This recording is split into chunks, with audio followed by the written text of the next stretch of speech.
Cinema ಕೇವಲ ಮನರಂಜನೆಯ ಒಂದು ವೇದಿಕೆ ಮಾತ್ರವಲ್ಲ, ಸಿನಿಮಾ ಈ ನಾಡಿನ ಸಂಸ್ಕೃತಿಯ ಪ್ರತಿಬಿಂಬ. ಇನ್ನೂ ಧಾರಾಳವಾಗಿ ಹೇಳಬೇಕು ಅಂದ್ರೆ ಸಿನಿಮಾ ಲಕ್ಷಾಂತರ ಜನರ ಬದುಕಿನ ಹಾದಿ. ಒಂದು ಸಿನಿಮಾ ಗೆತ್ತು ಅಂದ್ರೆ ನೂರಾರು ಜನ, ಸಾವಿರಾರು ಜನರ ಬದುಕು ಹಸನಾಗತ್ತೆ. ಅಂತದ್ರಲ್ಲಿ ನಮ್ಮ ಕನ್ನಡ ಚಿತ್ರೋದ್ಯಮ ವರ್ಷಕ್ಕೆ 200ರಿಂದ 250 ಚಿತ್ರಗಳು ರಿಲೀಸ್ ಆಗ್ತಿದ್ರು ಕೂಡ ಗೆಲ್ತಾ ಇರೋದು ಬೆರಳೆಣಿಕೆ. ಇನ್ಫ್ಯಾಕ್ಟ್ ಈ ವರ್ಷ ಗೆಲುವು ಅಂತ ಕಂಡಿರೋದು 5ರಿಂದ 6 ಸಿನಿಮಾ ಮಾತ್ರ. ಹೀಗಿರುವ ಪರಿಸ್ಥಿತಿಯಲ್ಲಿ ಚಿತ್ರೋದ್ಯಮವನ್ನ, ಚಿತ್ರಗಳನ್ನ ಗೆಲ್ಲಿಸುವ ಕಡೆಯಲ್ಲಿ ಚಿತ್ರರಂಗದ ಸಮಸ್ತ ಜನರ ಪ್ರಯತ್ನ ಇರಬೇಕಾಗಿತ್ತು. ಹಾಗೆ ಸಿನಿಮಾವನ್ನ ಅಭಿಮಾನದಿಂದ ನೋಡುವ ಅಭಿಮಾನಿಗಳ ಕರ್ತವ್ಯ ಕೂಡ ಅದೇ ಆಗಿತ್ತು. ಆದ್ರೆ ಆಗ್ತಿರೋದೇನು? ಸ್ಟಾರ್ ವಾರ್, ಫ್ಯಾನ್ ವಾರ್ ಹೆಸರಲ್ಲಿ ಕನ್ನಡ ಚಿತ್ರೋದ್ಯಮಕ್ಕೇನೆ ಕಪ್ಪು ಮಸಿಯನ್ನ ತರುವಂತಹ ಪ್ರಯತ್ನ ಡೆಲಿಬ್ರೇಟ್ ಆಗಿ ಆಗ್ತಾ ಇದೆ. ಯಾರು ಒಬ್ಬ ನಟ ಅಥವಾ ಮತ್ತೊಬ್ಬ ನಟ, ಇದು ಕೇವಲ ಇಬ್ಬರು ನಟರ ಅಭಿಮಾನಿಗಳ ನಡುವಿನ ಯುದ್ಧ ಮಾತ್ರನಾ, ಅಥವಾ ಈ ಯುದ್ಧದ ಪರಿಣಾಮ ಇಡೀ ಕನ್ನಡ ಚಿತ್ರೋದ್ಯಮದ ಮೇಲೆ ಆಗ್ತಾ ಇದೆಯಾ? ಇದು ಪ್ರಾರಂಭ ಆಗಿದ್ ಎಲ್ಲಿಂದ, ಮುಗಿಯೋದು ಯಾವಾಗ? ಕೇವಲ ಪೊಲೀಸ್ ಸ್ಟೇಷನ್ಗೆ ಹೋಗಿ ಕಂಪ್ಲೇಂಟ್ ಕೊಟ್ಟ ಮಾತ್ರ ಕಾಗೋಯ್ತಾ? ಎಲ್ಲಾ ಪ್ರಶ್ನೆಗಳಿಗೆ ಉತ್ತರವನ್ನ ಕಂಡುಕೊಳ್ಳೋ ಪ್ರಯತ್ನವನ್ನ ಇವತ್ತಿನ ಮಹಾಭಾರತ ಚರ್ಚಾ ಕಾರ್ಯಕ್ರಮದಲ್ಲಿ ಮಾಡೋಣ. ಈ ಚರ್ಚಾ ಕಾರ್ಯಕ್ರಮದಲ್ಲಿ ನಮ್ ಜೊತೆ ಫಿಲ್ಮ್ ಚೇಂಬರ್ನ ಅಧ್ಯಕ್ಷರಾದ ನರಸಿಂಹಲು ಸರ್ ಇದ್ದಾರೆ. ಸರ್ ನಮಸ್ಕಾರ, ಕಾರ್ಯಕ್ರಮಕ್ಕೆ ಸ್ವಾಗತ. ಸಾಮಾಜಿಕ ಹೋರಾಟಗಾರರು ಹಾಗೆ ಸುದೀಪ್ ಅವರ ಆಪ್ತರು ಆಗಿರುವ ಪ್ರಶಾಂತ್ ಸಂಬರ್ಗಿ ಅವರಿದ್ದಾರೆ. ನಮಸ್ಕಾರ, ಕಾರ್ಯಕ್ರಮಕ್ಕೆ ಸ್ವಾಗತ. ಹಾಗೆ ದರ್ಶನ್ ಅವರ ಅಭಿಮಾನಿಯಾದ ಸಂಜಯ್ ಅವರಿದ್ದಾರೆ. ನಮಸ್ಕಾರ, ಕಾರ್ಯಕ್ರಮಕ್ಕೆ ಸ್ವಾಗತ. ಹಾಗೆ ನಟರು ಹಾಗೆ ದರ್ಶನ್ ಅವರು ಜೈಲು ಪಾಲಾದ ದಿನದಿಂದಲೂ ಕೂಡ ಮಹಾಭಾರತ ಕಾರ್ಯಕ್ರಮದಲ್ಲಿ ಅನೇಕ ಬಾರಿ ಭಾಗಿಯಾಗಿ ದರ್ಶನ್ ಅವರ ಪರವಾಗಿ ಗಟ್ಟಿಯಾದ ಧ್ವನಿಯಾಗಿ ನಿಂತಿರುವ ಗಣೇಶ್ ಕೇಸರ್ಕರ್ ಸರ್ ಇದ್ದಾರೆ. ನಮಸ್ಕಾರ, ಕಾರ್ಯಕ್ರಮಕ್ಕೆ ಸ್ವಾಗತ. ಹಾಗೆ ಎಂದಿನಂತೆ ಮಹಾಭಾರತ ಮೆಗಾ ಡಿಬೇಟ್ ನಲ್ಲಿ ನಮ್ಮ ಜೊತೆಯಲ್ಲಿ ಆಡಿಯನ್ಸ್ ಕೂಡ ಇದ್ದಾರೆ. ನಮಸ್ಕಾರ, ಎಲ್ಲರಿಗೂ ಪ್ರೀತಿಯ ಸ್ವಾಗತ ಕಾರ್ಯಕ್ರಮಕ್ಕೆ. ನಾನು ಯೂಶಲಿ ಮಹಾಭಾರತ ಕಾರ್ಯಕ್ರಮವನ್ನ ನಮಗೆ ಬಂದಿರುವ ಅತಿಥಿಗಳ ಪ್ರಶ್ನೆ ಮೂಲಕ ಪ್ರಾರಂಭ ಮಾಡ್ತಾ ಇದ್ದೆ. ಆದ್ರೆ ಇವತ್ತು ಸ್ಟಾರ್ಗಳು ಹಾಗೆ ಅವರ ಅಭಿಮಾನಿಗಳ ವಿಚಾರ ಆಗಿರೋದ್ರಿಂದ ಅಭಿಮಾನಿಗಳಿಂದಲೇ ಪ್ರಾರಂಭ ಮಾಡೋಣ ಅಂತ ಹೇಳಿ ನಾನು ಓಪನ್ ಆಗಿ ಕೇಳ್ತೀನಿ. ಇಲ್ಲಿ ಸುದೀಪ್ ಅವರ ಅಭಿಮಾನಿ ಯಾರಿದ್ದೀರಿ? ಕೈ ಎತ್ತಿ.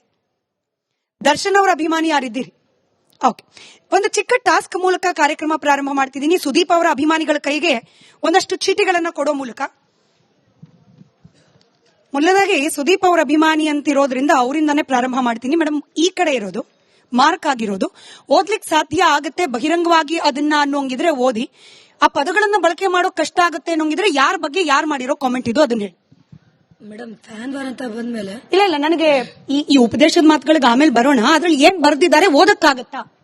ಮೇಡಮ್, ಓದುವಂತ ವರ್ಡ್ಸ್ ಅಲ್ಲ ಮೇಡಮ್, ಇದು ಅವ್ರೇನು ಅಂತ ನಮಗೂ ಗೊತ್ತು, ಅವ್ರಿಗೂ ಗೊತ್ತು. ಏನ್ ಬರ್ದಿದ್ದಾರೆ ಮೇಡಮ್? ಯಾರ ಬಗ್ಗೆ ಬರ್ದಿರೋದು? ನಮ್ ಬಾಸ್ ಬಗ್ಗೆ ಬರ್ದಿದ್ದಾರೆ, ಕಿಚ್ಚ ಸರ್ ಬಗ್ಗೆ. ಸುದೀಪ್ ಅವ್ರ ಬಗ್ಗೆನಾ ಅವ್ರ ಮನೆಯವ್ರ ಬಗ್ಗೆನಾ? ಅವ್ರ ಮನೆ ಬಗ್ಗೆನೂ ಬರುತ್ತೆ ಮೇಡಮ್. ಅವಶ್ಯಕತೆ ಇಲ್ಲ ಇದೆಲ್ಲ ಮಾತುಗಳು. ಓದಕ್ಕಾಗತ್ತಾ? ಒಂದ್ 2 ಲೈನ್ ಆದ್ರೂ ಓದಕ್ಕಾಗತ್ತಾ?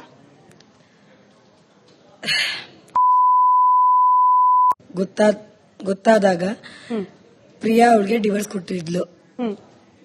ಆದ್ರೆ ಇಲ್ಲಿ ಎಲ್ಲಿ ತನ್ನ ಮರ್ಯಾದೆ ಹೋಗುತ್ತೋ ಅಂತ ಅವಳಿಗೆ ಕಾಲಿಗೆ ಬಿದ್ದು ಡಿವೋರ್ಸ್ ಕ್ಯಾನ್ಸಲ್ ಮಾಡಿಸಿದ. ಆ ವರ್ಡ್ ಬೇಡ ಮ್ಯಾಮ್. ಸುದೀಪ, ಭಯ ಪಡಬೇಡಿ, ಇದನ್ನ ಆನರ್ ಹಾಕುವಾಗ ಎಲ್ಲವನ್ನ ಬೀಪೆ ಮಾಡಿಸ್ತೀವಿ. ಯಾಕಂದ್ರೆ ನಮ್ಮ ವೀಕ್ಷಕರಿಗೆ ಈ ರೀತಿಯ ಅಶ್ಲೀಲ ಪದಗಳನ್ನ ತಲುಪಿಸೋ ಪ್ರಯತ್ನ ನಾವು ಮಾಡೋದಿಲ್ಲ. ನೀವು ಮೇಡಮ್ ಸ್ವಲ್ಪ ಹತ್ರ ಬನ್ನಿ. ಡಿಯರ್ ಫ್ಯಾನ್ಸ್, ಇವನ್ ನಮ್ ರೇಂಜ್ಗೆ ಇರಲಿ, ಟೈಟೋ ಹೀರೋಯಿನ್ಸ್ ದುನಿಯಾ ವಿಜಯ್ ರೇಂಜ್ಗೂ ಇಲ್ಲ. ಸಿನಿಸ್ಕೊಂಡ್ರೆ ನೀವು ಜೆಪಿ ನಗರ ಫೋಟೋ ಯಾರ್ದಿದೆ? ಸುದೀಪ್ ಸರ್ ಅವ್ರ ಫ್ಯಾಮಿಲಿ ಪೂರ್ತಿ ಇದೆ ಮೇಡಮ್. ಜೋರಾಗಿ ಹೇಳಿ, ಯಾರ್ದಿದೆ ಫೋಟೋ? ಸುದೀಪ್ ಸರ್ದು, ಸಾನ್ವಿ ಮ್ಯಾಮ್ದು, ಪ್ರಿಯಾ ಮ್ಯಾಮ್ದು ಇದೆ ಮ್ಯಾಮ್. ಓಕೆ, ಈ ಕಡೆ ಒಂದ್ ವರ್ಡ್ ಮಾತ್ರ ಓದ್ತೀನಿ. 100 ವರ್ಷ ಇಲ್ಲ ಅಂದ್ರೆ ಕುಚರಿ ಅಂಗಡಿಯಲ್ಲಿ 10 ರೂಪಾಯಿಗೆ ನಿಮ್ ಡ್ಯಾಶ್ ಪಡೆನ ಪಾನಿಪುರಿ ಅಂಗಡಿಯವನಿಗೆ ಮಾರಿ ಬಿಡುತ್ತೀವಿ. ಪಡೆ ಅಂತ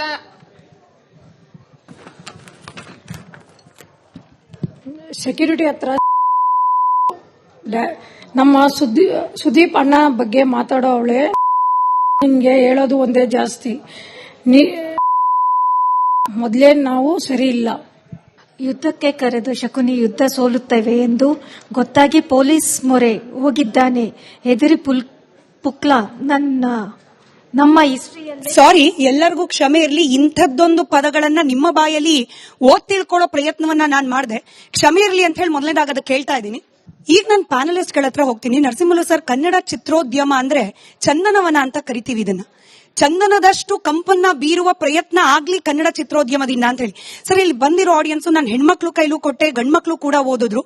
ಯಾರು ಕೂಡ ಓದ್ಲಿಕ್ಕೆ ಸಾಧ್ಯವಾಗದಂತ ಪದಗಳನ್ನ ಬಳಕೆ ಮಾಡಿಕೊಂಡು ಒಬ್ಬ ನಟ ಇನ್ನೊಬ್ಬ ನಟನ ಫ್ಯಾನ್ಸ್ ಮತ್ತೊಬ್ಬ ನಟನನ್ನ ಬೈತಾ ಇರೋದು ಯಾವ ಚಂದನವನ ಸರ್ ಇದು?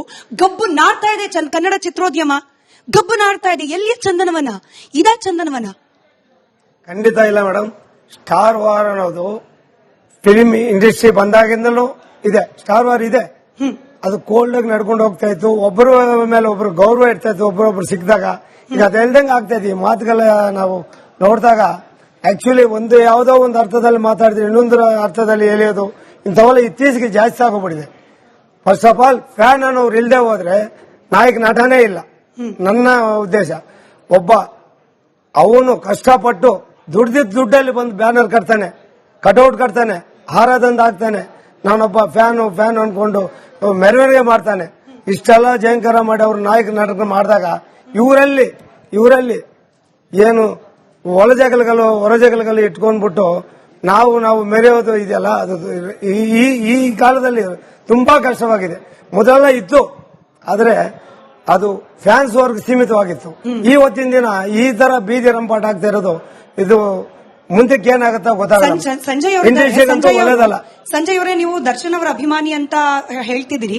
ನಾನು ಸುದೀಪ್ ಅವರ ಅಭಿಮಾನಿ ಬಂದಿದ್ರು ಕೂಡ ಅದೇ ಪ್ರಶ್ನೆ, ಸಂಬರ್ಗಿ ಅವ್ರು ಕೂಡ ಅವ್ರ ಆಪ್ತರಾಗಿರೋದ್ರಿಂದ ಅವ್ರಿಗೂ ಅದೇ ಪ್ರಶ್ನೆ ಕೇಳ್ತೀನಿ. ಫ್ಯಾನ್ ಅಂದ್ರೆ ಯಾರ್ರಿ? ಏನು ಫ್ಯಾನ್ ಅಂದ್ರೆ? ಅಭಿಮಾನ ಅನ್ನೋದನ್ನ ತೋರ್ಸಕ್ಕಿರೋ ವೇ ಏನು? ಇದ ಮತ್ತೊಬ್ಬ ಹೀರೋವನ್ನ ಅವ್ರ ಮನೆ ಹೆಣ್ಣು ಮಕ್ಕಳನ್ನ ಬೀದಿಗೆ ತಂದು ಅವ್ರ ಮರ್ಯಾದೆ ತೆಗೆದು ಅವರಿಗೆ ಬಾಯಿಗೆ ಬಂದ ಪದಗಳನ್ನ ಬಳಕೆ ಮಾಡ್ಕೊಂಡು ಬೈದ್ರೆ ಮಾತ್ರನ ನಿಮ್ ಹೀರೋಗಳು ದೊಡ್ಡವರಾಗೋದು? ನಿಮ್ ಹೀರೋನ ದೊಡ್ಡವ್ರು ಮಾಡ್ಬೇಕು ಅಂದ್ರೆ ಬೇರೆ ಹೀರೋ ಮನೆ ಹೆಣ್ಮಕ್ಳನ್ನ ಬೀದಿಗೆ ತರಬೇಕಾ? ಮೇಡಮ್, ಈಗ ನಿಮ್ ಮನೇಲಿ ಯಾರೋ ಒಬ್ರು ಕಳ್ತನ ಮಾಡ್ತಾರೆ, ನಿಮ್ ಕುಟುಂಬ ಪೂರ ನನ್ನ ಕಳ್ರನ್ನಕ್ಕಾಗತ್ತಾ? ಉತ್ತರ ಕೊಡಿ ನಿಮ್ಗೆ. ಕೆಲವರು ಕೊಚ್ಚೆ ಆಗಿರೋ ಕೈನ ತೊಳಿಬೇಕಂತ ಅನ್ಕೊಂಡಿರ್ತಾರೆ, ಕೆಲವರು ಕೊಚ್ಚೆಯಲ್ಲೇ ನಾನು ಸ್ನಾನ ಮಾಡ್ಬೇಕು ಅನ್ಕೊಂಡಿರ್ತಾರೆ. ಅಂತವ್ರಿಗೆ ಏನ್ ಮಾಡ್ತೀರಾ? ಬಿಟ್ಬಿಡೋದಾ? ಕೊಚ್ಚೆ ನಿಮ್ ಮುಖದ ಮೇಲೆ ಬಂದು ಹೇಳ್ತಾ ಇದ್ರೆ ನಮ್ಮ ಮನೆಯಲ್ಲಿ ಯಾರು ಕಳ್ತನ ಮಾಡಿದ್ರೆ ಸರ್, ಮನೆ ಮಂದಿ ಎಲ್ಲ ಸೇರ್ಕೊಂಡು ಒತ್ತು ಬುದ್ಧಿ ಕಲಿಸೋದು ನಮ್ಮ ಜವಾಬ್ದಾರಿ. ನಮ್ಮ ಮನೆಯಲ್ಲಿ ಯಾವನಾದ್ರೂ ಕಳ್ಳತನ ಮಾಡಿದ್ರೆ ಒತ್ತು ಬುದ್ಧಿ ಹೇಳೋದು ನಮ್ಮ ಜವಾಬ್ದಾರಿ. ಕೊಚ್ಚೆ ಅಂದ್ರಿ ಸರ್, ಒಂದ್ ನಿಮಿಷ. ಅದೇ ಕೊಚ್ಚೆಯಲ್ಲಿ ಸ್ನಾನ ಮಾಡೋರು ಇನ್ನೊಬ್ರು ಮನೆ ಹೆಣ್ಣು ಮಕ್ಕಳನ್ನ ಮನೇಲಿರೋರು ಸರ್, ಮನೇಲಿರೋರು ತಮ್ಮ ಪಾಡಿಗೆ ತಾವು ಕೊಚ್ಚೆ ಮೆತ್ತಾ ಇದ್ರೆ ಯಾರು ಮಾಡಲ್ವೇ? ಇವಾಗ ಅದೇ ಕೊಚ್ಚೆ ಮಾತುಗಳನ್ನ ಮಾತಾಡ್ತಿರುವಂತದ್ದು. ನೀವು 4 ದಿನಕ್ಕೆ ಮಾತಾಡ್ಸಿರಿ ಅದೇ ಕೊಚ್ಚೆ ಮಾತನ್ನ, ಅದಕ್ಕೇನೆ ಹೇಳ್ತೀರಾ? ಉತ್ತರ ಕೊಡಿ. ಗೊತ್ತಾಗ್ಬೇಕಲ್ಲ, ಅಭಿಮಾನಿಗಳು ಅಂತ ಅನ್ನಿಸ್ಕೊಂಡು ಅವ್ರ ಯೋಗ್ಯತೆ ಎಷ್ಟರ ಮಟ್ಟಿಗಿದೆ ಅಂತ ಹೇಳಿ ಗೊತ್ತಾಗ್ಬೇಕಲ್ಲ. ವೇದಿಕೆಯನ್ನ ಕೇಳಿಸ್ಕೊಳ್ಳಿ ಸಂಜಯ್ ಅವರೇ, ಸೋಷಿಯಲ್ ಮೀಡಿಯಾ ಅನ್ನೋ ವೇದಿಕೆಯನ್ನ ಬಳಕೆ ಮಾಡಿಕೊಂಡು ಮತ್ತೊಬ್ಬರ ಬಗ್ಗೆ ಅಶ್ಲೀಲವಾಗಿ ಕಾಮೆಂಟ್ ಗಳನ್ನ ಹಾಕುವವರ ಧೈರ್ಯ, ಅವರ ಪೌರುಷ, ಅವರ ಈ ಪದ ಬಳಸ್ಲಿಕ್ಕೆ ನನಗೆ ತುಂಬಾ ಮುಜುಗರ ಇದೆ. ಅವರ